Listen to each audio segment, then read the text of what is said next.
I'm a New Yorker. So to do it in New York, I'm ending my career the right way. This is Court Storming with your host, Perry Sook. Hello, everybody, and welcome to the show. You heard the voice in the sky. This is Court Storming, and I am indeed your host, Perry Sook. We are talking all things St. John's.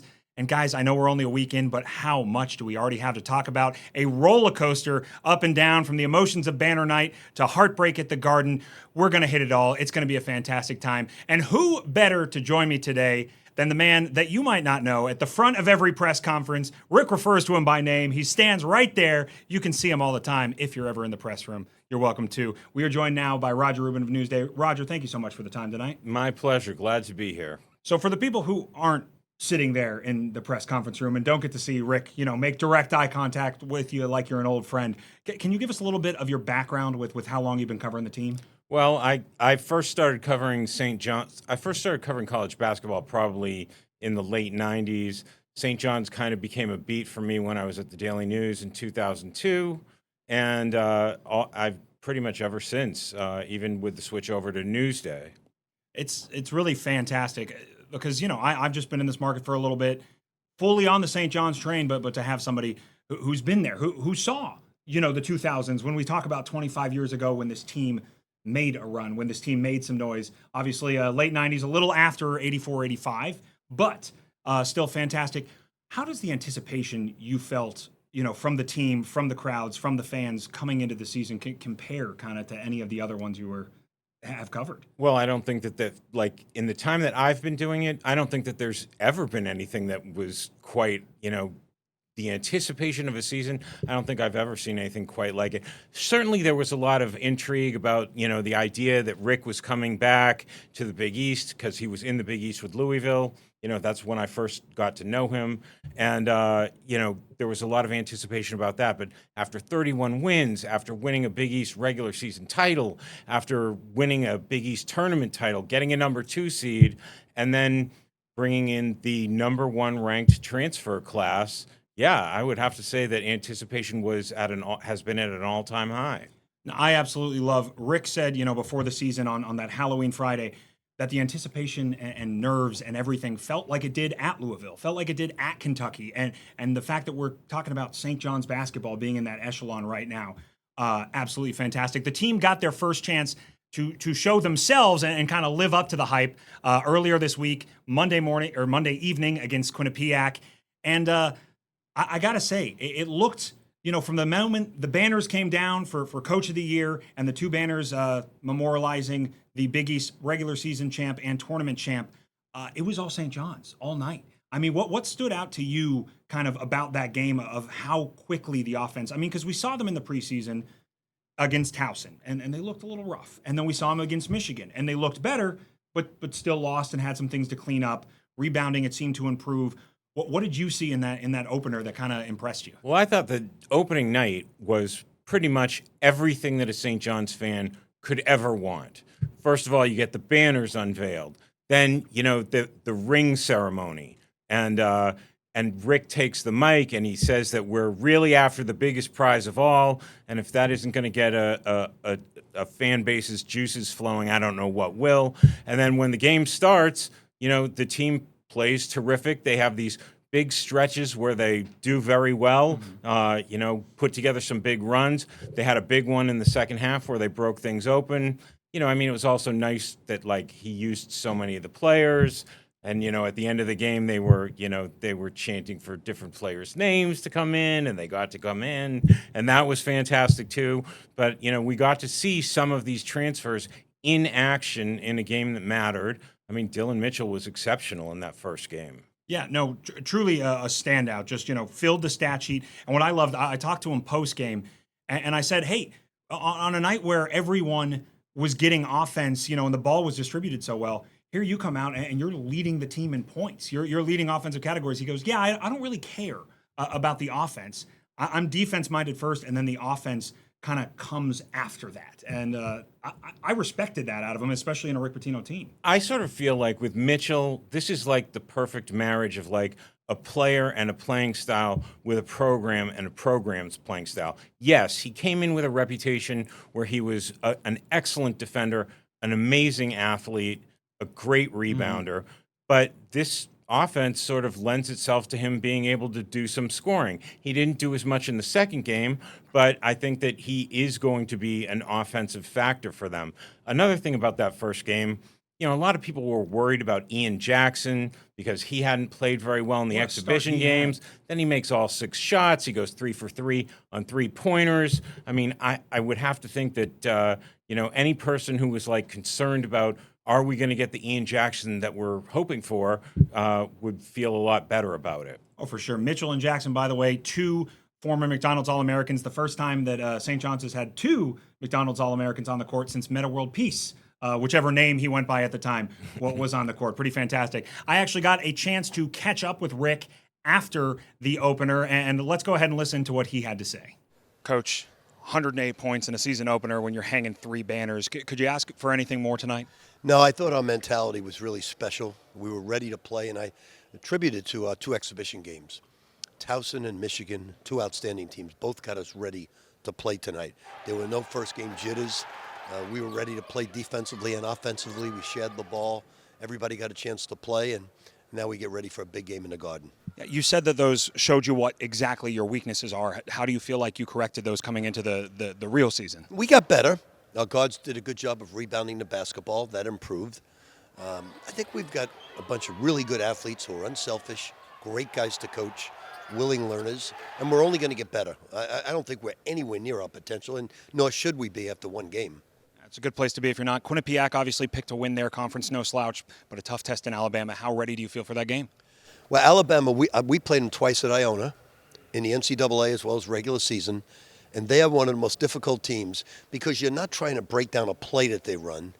They shoot it within 8 to 10 seconds from the time the ball goes in. So it's all one-on-one defense. It's all 3-point defense. It's all getting back in transition, which is the toughest team in basketball to teach. Coach, thank you so much. Congratulations, and I'm sure all these fans will be excited at the Garden on Saturday.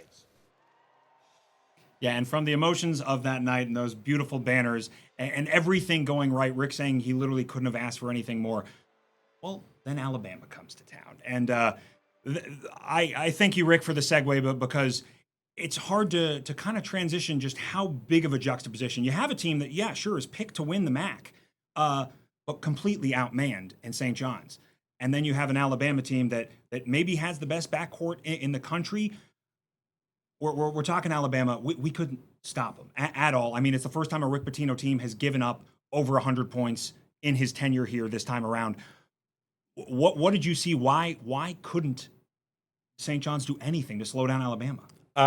First of all, I think people need to understand that Alabama's guards, they have some guys who are returning, who are, on a team that was in the Elite 8 last year, and they are, very fast, excellent shooters.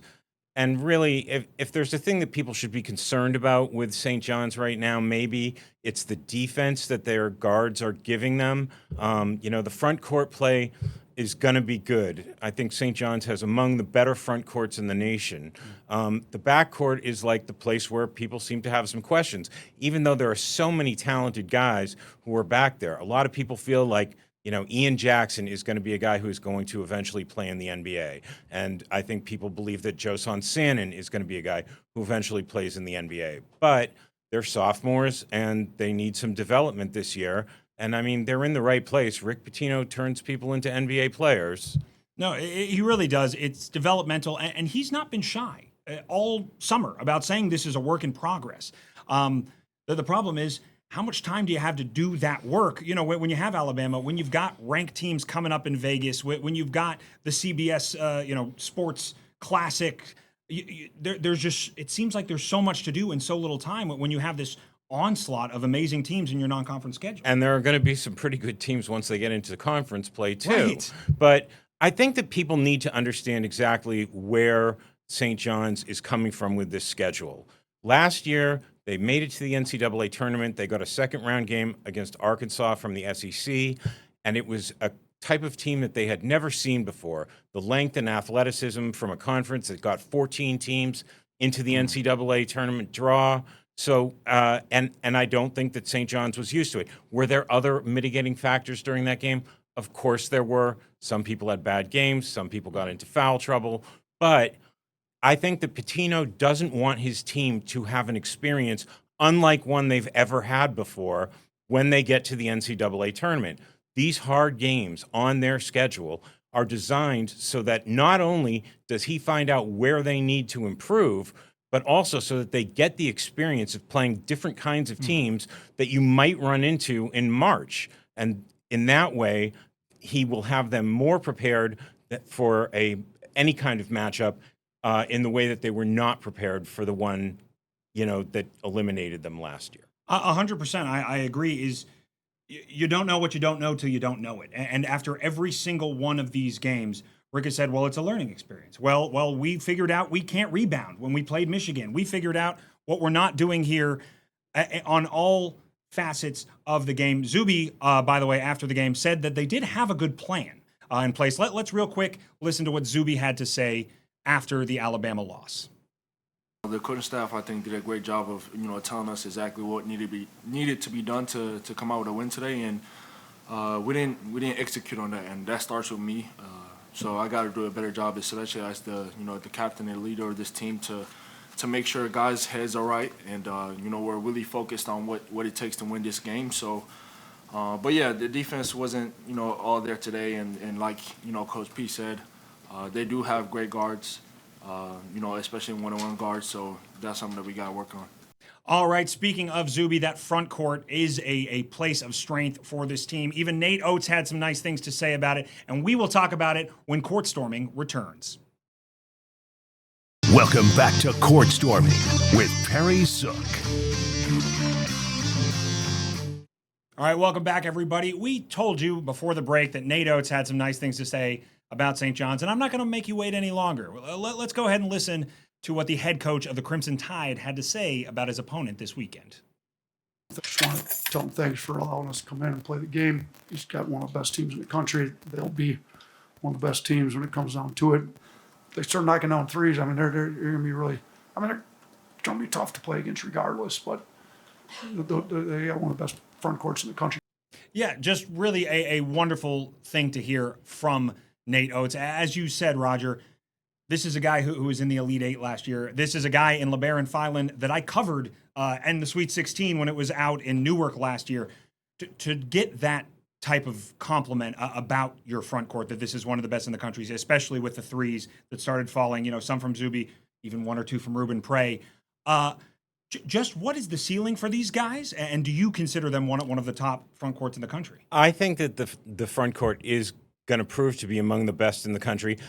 Michigan definitely has one of the best, and I think that the St. John's, the quartet of guys, Mitchell and Prey and Hopkins and Ejiofor really held their own against them and showed that they are going to be, that's probably the best front court they're going to see all during the regular season. I don't think they're going to see anything like that in the Big East. So I expect them to be a really tough matchup for people. As far as, in the big picture, the ceiling for the front court, well, some of it's going to have to do with how far the backcourt can take them. But I think that this team is going to be a really good team.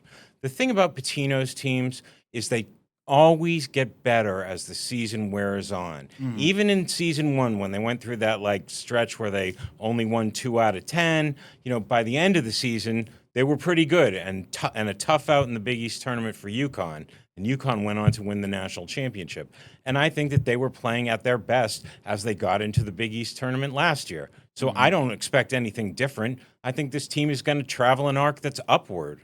Yeah, I think it'll be really interesting to see just how much that front court can keep them in the win column as they have these early tests while that backcourt is developing. The abundance of riches. When we're talking about, the best front court in the country, we're really just talking about Zuby, Ejiofor, and Hopkins. But then Rubin Prey comes in and does phenomenal things. Mitchell, as we said, he's kind of a hybrid guy in the way he plays the position. He listed as a forward, but not necessarily what I would consider a true forward. But just so much height and power and different athleticism skill there. So you touched on it. I want to talk about the backcourt because Rick has been saying all along that this is a positionless offense that there's no point guard. Well, then he names Josiah Sellers the starting point guard before their red and white scrimmage, and then he seemingly has that role. But then, what do you feel about this positionless basketball? Because there were times against Alabama that I think having a true point guard that ran the offense could have benefited. Well, I mean, one of the things that Rick says is that it's a motion offense, and that once you've broken the press or gotten the ball over half court, which we're going to see Mitchell do a little bit of, that it's not that important who is the point guard. I mean, what I kind of wonder about is, last season there were a pair of really skilled point guards, Davon Smith and Kadari Richmond, and they would make sure that the ball got to the right guy to make the right play. And you kind of wonder if they need that this year. Now, I know that he went to this we don't need a point guards are obsolete.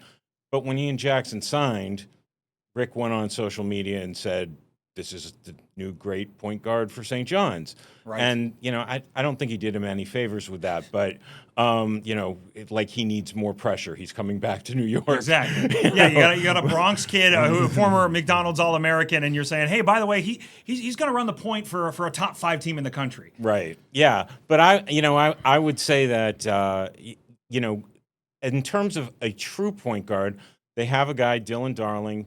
He is a transfer from Idaho State. He was the Big Sky Player of the Year. He is more of the prototype of point guard. And the question is going to be, he's moving up a level because Idaho State, the Big Sky is like a one-bid conference. This is the Big East.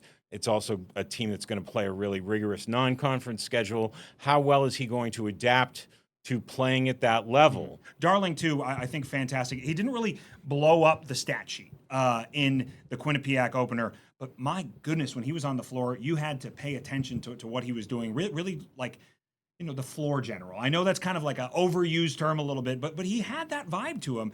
And my goodness, watching a short little white guy take a charge is maybe my favorite thing in the world, because you have guys backing him down, and he doesn't move, and he is fearless. I'm a massive fan of Darling. Unfortunately, he was injured, and we didn't get to see him in his first, true test against, Power 4 competition. So we will have to check in on that later. But the Power 4 competition takes a little bit of a rest. Obviously, you have a bye, B-U-Y, not B-Y-E game. No competition is a bye game, but a pay game, a bye game coming up this week. How much do you think this team can figure out, and what are the pros and cons? I mean, we talked about it a little bit of this stacked season. I love the positives that we talked about of seeing things you haven't seen before, of playing types of offenses you're not going to see until you make it back to a tournament level. But eventually, Zuby looked dejected after the game, and when Rick says, actually, you can see it right now. When Rick says they were the better team tonight, Zuby shook his head in disgust, and he's the captain, and that's got to not feel good. Actually, before we get into that, let's go ahead and hear what Rick had to say after the Alabama game on the learning lessons of these early season contests.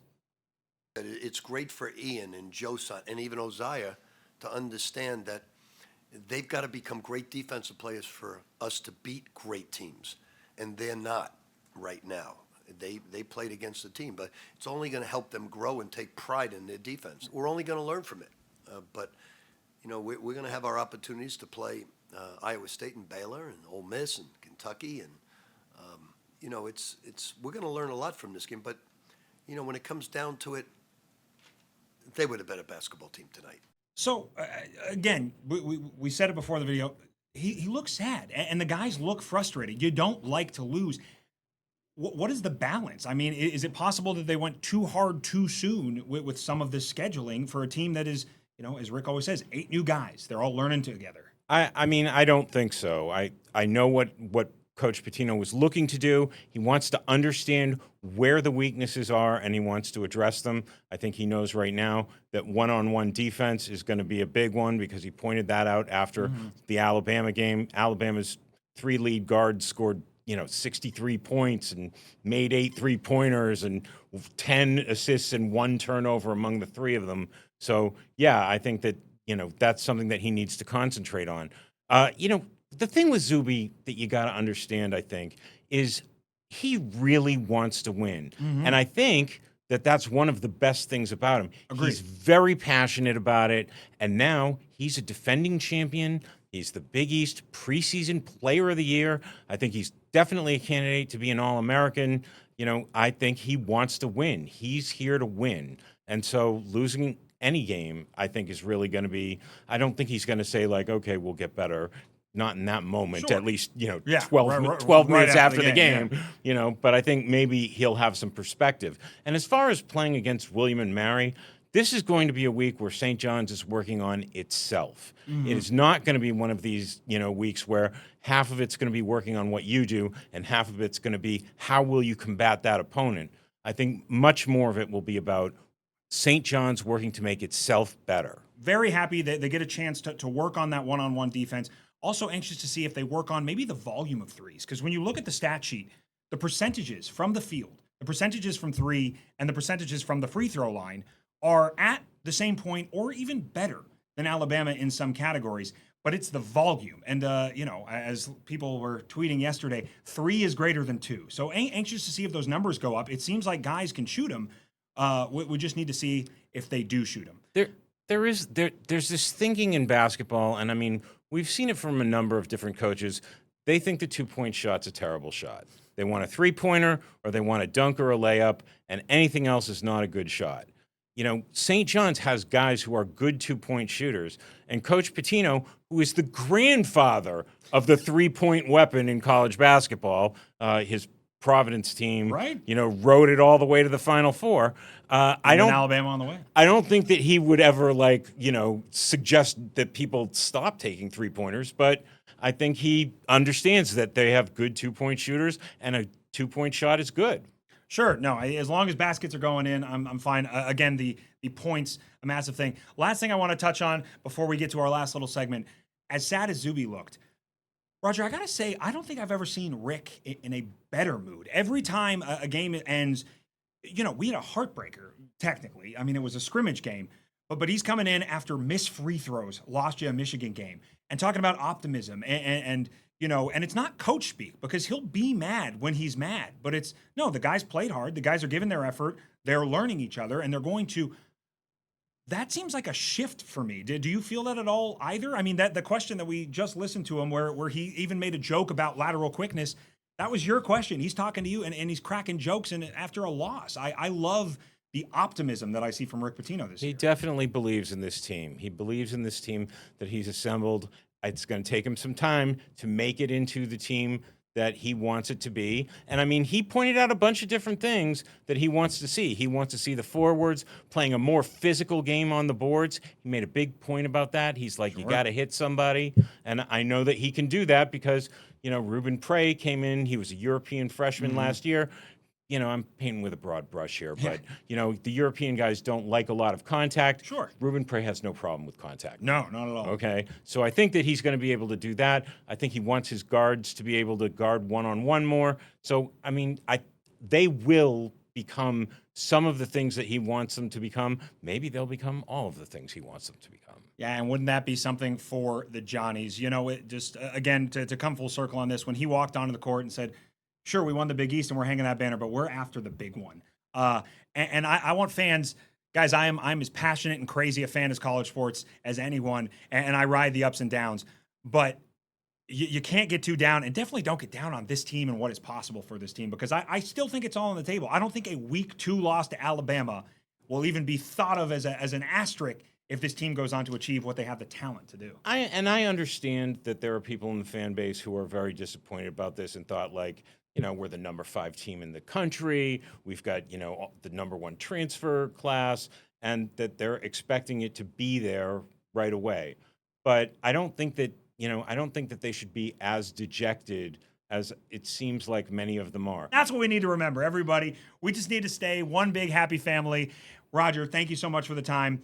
Happy to have you back as this season unfolds and as we get some of these monster matchups, and looking forward to being there with you this weekend with William and Mary. Yes, and I wish you great luck with this show. I think that things like this are things that the St. John's fan base is going to embrace. And so I look forward to watching it.